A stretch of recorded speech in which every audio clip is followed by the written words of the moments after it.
And maybe that's what makes grieving or grief so horrible also and so heavy. It's because wala kang magagawa about it.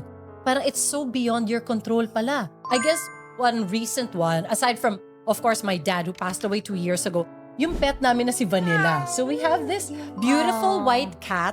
Marami kami mga cat sa bahay, tapos si Vanilla lang yung may lahi. So siya yung pinakamaganda. Ganda niya, puti siya, ang laki niyang pusa. Tapos actually, hindi yan close sa akin, si Vanilla. He doesn't like me. Pag hinahawakan ko siya, kunwari igaganon ko yung back niya i-arch yung ganun talaga. Yung parang iwas. Parang palayo. Oo, para hindi tatama yung kamay ko. Grabe Bakit siya. ganun? Walang iya. Kanino siya malapit? Si Nella.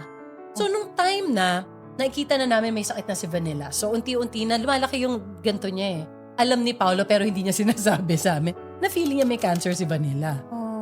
So nung nandun kami, sabi we can't diagnose this specifically unless we have the biopsy done. We've sent it out. Pero it's cancer. And since your cat is, I think Vanilla's 13 or 14 years old.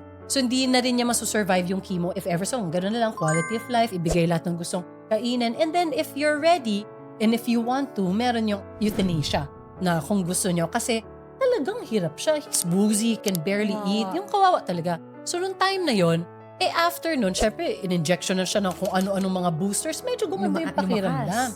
So at some point, nagkukwentuhan kami ni Paolo na parang, oo, alam ko na aabot dun sa point na i-euthanize siya.